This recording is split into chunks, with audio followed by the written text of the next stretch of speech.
Holding a headline to be the conservation, be a part of our senior masterpiece of spiritual. Ang kasaysayan sa dating papalayonin, mabait kung manisulitahan din ang kahisang sa pagpagkatao sa batang Naisya. Sa katumangan sa pagaling sa paghangin kanan, ang bilin pakulilos sa limoy gaangkon ang tuyong amahan na matagagaw, na may katiya sa ating hinilaman ng kinabay. Ninamdanon, tinawag ang karanginayan sa walang na espiritu na nakabot ng mahal sa iyang abogado sa ikaw galino na kumapituyog sa pagpakatao, bisan tuod ngayon ang ubang sikta nga dili matuod nga nahimukso ang batang Mesiya ng Pitsa 25 sa Disyembre.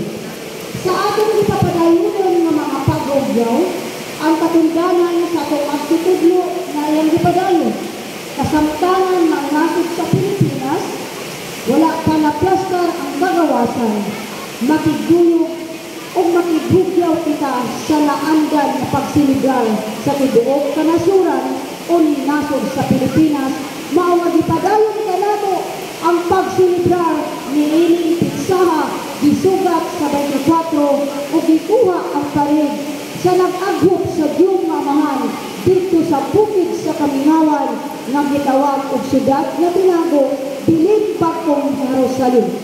Pag-abot sa parte na Bagong Dapitan, maupili ang naangkon sa Diyong Espiritu, direspeto kanato giukbuan, nisulod kita sa templo usahanan, nagahandog sa Diyong Espiritu nga unta sa atong pagkatao sa kalibutan sa sala. Masalay pong makita o dili masalay pong, iya kitang gasahan o likunan ang Espiritu dungan sa kong pagkatao nga dili matungtawak sa kalautan. Giluhod o gibigo atong mga tiil, ang atong tuhod gidapa nga sa kayutaan, pagmatuod na kita ning saludar kaniya dungan sa itong mga paghangyo, pangayupo, dungan sa pagdakyot sa patak sa ulan, gikan sa kalangitan. Pag-abot na po niya sa Jose Rizal Church, mao ang daangkong sa Diyong na anak. Dito makita na ang klase-klaseng tribo, klase-klaseng hiyas sa pagkatao, klase-klaseng talan-awon sa pagkabinayran, matuod ba siyang ginayran o dili bagid siya himpit na ginayran. Tingana ang paghanay sa pagtulungan sa mayong magtutudlo, sa pagpaarok kaniya sa dagkong mga buildings para kanatong tanan ngayang mga tulungan. Ang atong pagyumpo, pagtahod o pagsiliplar niya panginauton ng upos yung sulugoon na dunod sa inyong kabutugan, kaunaran o kaugatan, ang dugo na naglatay sa mga ispina sa kong pagkatao, na unta matuhog na dugo sa pagkaginaylan sa balaan ng Espiritu, aron makita ang kahayag sa balaan ng Espiritu na nagtiplo sa kong kaugalinon, dili lamang sa kong pagayon o pakigpulong, kung dili ang galingkod sa lawak sa kong kasing-kasing na may tinugyanan at misyon sa kaanang katawan na ikaw o ako mahimong himpit na maangkon ang kalawasan, kalampusan sa magtutuo. Busa ang nakatawan sa amahan, yan mga orasang takla sa mga respeto, nakaglising kita, nagahagad kita nga mabong minsahe na makapatuon sa inyong kaugalingon, makapabuka sa inyong pangisipan, nga anong naabot ka din dapita, nga anong nag-anto sa din dapita, nabot ang katang ugalikod, sama ni atong haring adlaw, nga panahon sa kahaponon, gitaligdan kaniya ang kalibutan kung subang sa salay kanasuran, kaya ginakita kaniya nga puno na sa kasaypanan. Busa karon sa atong pagkakahunan, hinaot paunta, kung natakpan man ang atong namuna kasing-kasing, maabrihan pagbalik o ipadalisay kanato ang tuturan sa gugpag kaluoy, kung unsa ang hiya sa balaan ng Espiritu, maong tayo ipatiso sa atong pamagdungan, bisan pa man sa mga mahigko na salawayon, na dili nato ikaadto sa lain, kundi sa atong pamilya, atong masugong ang kabataan, kabanay na ginayran, na bintugta na sa bungaw sa pagpakasala. Mga ginikanan o mga ama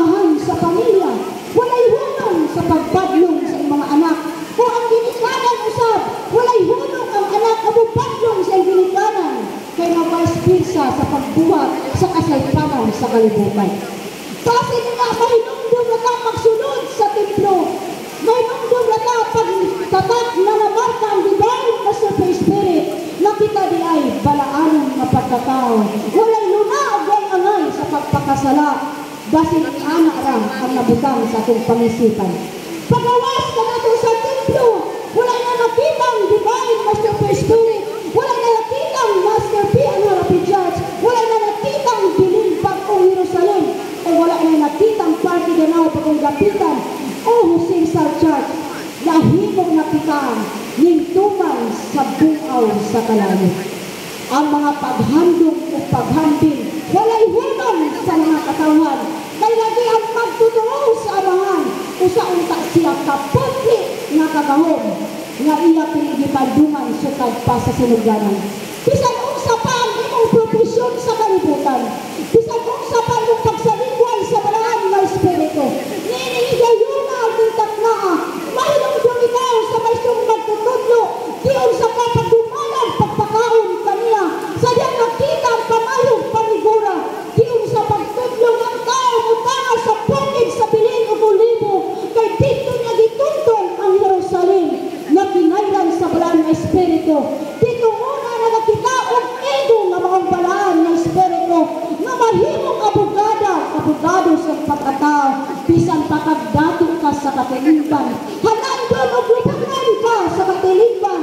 Wala kay kahibuan oras na putlon ang kasabutan. Sama sa kuryente, mapapas ang tanan sa mga kaugalingon. Busa ido ko na ito atong mga ulo sa pagsalugay, sa matuod na balaod, sa magtutudlo. Atong linion manggali ang anino o usa ka forma sa pagpakasala. Apan ganit pwedeng atong ipalingkod hinoong para sa itong pagkatao. Kasi anino sa kasaypanan. Ang atong gitinguha o gipangita. Ang lingtunganay na kahayag. Mangulingkod ka nato sa itong kaugalingon. Nabisan kinsa pa mutintan sa itong katulad. Dili gitong matintan. Apanay tabuk naman sa itong kaugalingon. Ikaw ray tao gapili o gahukom sa itong katulad. Wala sa bisan kinsang gahukom sa tao. Siya ra mismo uban sa binuhatan. Busa nining tanan. Ato kining itakdo ang kasumaran sa pag-auhag sa batang Mesya nga unta kita iyang kupuan ipandungan kay naghinapos ng mga adlaw sa tuig sa 2024. Mutabok na punta sa estina sa tuig sa 2025 kung sa napay kinabuhi og dagan sa mga tao na unta ang mga tao na kay balo na ang lintunganay sa balaod sa maestro na magtutulog. You are medal for award for nation of Philippines. We are great for the nation, town of Delhagan. We are great of Visayas and Mindanao. Then Jose Rizal, we are persecute. While we are world, we are permeating for the woman. I really blessing through the extraordinary people, the storefront of the Holy Spirit. Ang atong pagkaon ng pagyuko, mapadayunon sa itong kaugalingon, diniuna ang among mensahe sa pagtupil sa panunduman, pamasin ang dalisay sa gugma, dili ninyo putlon sa iyong kaugalingon, mapadayunon nga maglawig sa kaugatan sa iyong kaugalingon, o nahimo kining usa ka tamdanan sa inyong katulugon. Maayong kabuntagon o padayon ka sa pared sa Jose Rizal Church para sa pagsilibrar sa Batang Mesya.